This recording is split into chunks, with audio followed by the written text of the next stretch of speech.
Welcome, Practice Community members, and welcome to this week's Monday message. So this is technically not a question I got from anyone in the community, but it is something that I hear from a lot of you, which is ultimately, how do I grow my coaching income to six figures, or anywhere from $8,000 to $10,000 a month? That's 9 times out of 10 when I talk to new coaches or even seasoned coaches and I ask them about their income goals. That's typically where we land. And so today's Monday message is about what separates a $35,000 a year coach from a $96,000 a year coach.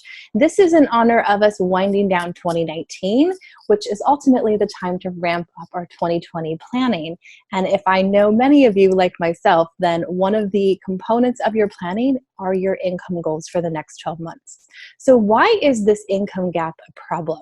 You know, when I first got into coaching, I was warned that the average coach, while most promote their six-figure businesses, will cap out at about $35,000 per year. This is shy of about $3,000 a month. And while that is for some people plenty, for most of us who are trying to do more than just cover our base expenses, that's not going to be enough. And if you are running your business appropriately, then you know that you have business income and you have personal income. And if your business is making $3,000 a month, you personally are not making that. You're making anywhere from 50 to 70% of that. And for most of us here in the US and abroad, that simply isn't going to cut it. So most coaches want to make north of $96K a year because that's that $8,000 to $10,000 a month in their business. And I know when I first got into this was also my goal. So it begs the question, why are less than 4% of the coaches in our industry making this amount of money per year? So how do we solve this? This isn't merely a money problem. Making more isn't as simple as charging higher fees. While part of the solution, you also need to cut out most of the noise cluttering up your business. And as you can hear in the background, that's the exact noise that I am talking about.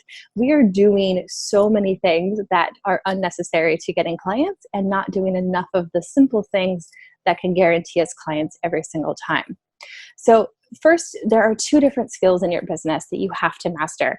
Learning how to be a coach and learning how to be a business owner are 2 different skill sets. And while most of us are focused on coaching, few of us are focused on coaching and a coaching business.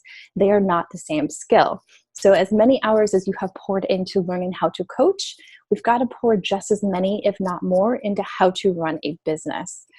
Number 2, you're not selling coaching. One of the things that I see coaches do way too much is sell the features and benefits of coaching, or even worse, sell the time of coaching, right? Let's hang out and have a conversation for an hour. At the end of the day, the only thing that speaks volumes are results. And results can only happen in a life-altering coaching conversation. And those cannot be 20-minute, 30-minute little taster discovery calls. This is why my initial conversation with new prospective clients is no less than 90 minutes. And even when I block 90 minutes, it's not uncommon for me to go closer to 2 hours. That's how long it takes me to fulfill that first initial intake conversation. And so if we're doing less than that, we are not starting out that relationship in a good place. Third, you can't sell outside of a conversation. So most coaches are spending too much time on activities that don't create clients. And you know what they are: posting on Instagram, working on your website, printing business cards, getting postcards printed, even going to networking events. All great ideas in theory, except not any one of them, unless specifically designed to do this, are going to get you into coaching conversations. There's no such thing as a client created outside of a conversation, period. So if you want clients, you need to have conversations. And most of us are promoting coaching. We're not promoting conversations. It's really that simple. And if you open your calendar and look at how many calls you have scheduled in the next 7, 14, 21, and 30 days, I can tell you what kind of business you're going to have in the next 30, 60, and 90 days, just based on that data alone. Because if we don't have calls booked, we don't have coaching clients in the future. So when you're looking at your 2020 planning, and if you want to make anywhere from 8 to 10K a month, you need to cut out all the noise, cut out all the distracting actions and habits that have nothing to do with getting clients into conversations, and start focusing on just having conversations that convert and sell. Those require longer conversations. Again, stop doing those 20 and 30-minute taster sessions. These need to be more extensive, life-affirming conversations. And third, that very first thing we talked about is, do you have the skills as a business owner to receive that kind of money, keep that money, not excessively spend that money, so that at the end of the year, you don't just make $96,000 or more, you also keep it.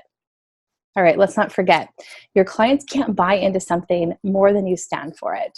And even a single conversation can change someone's life. Remember, you're only ever just one conversation away from a high income client. But where are we focused instead? We focus on the next and the next and the next and the next week and the week after that and the week after that.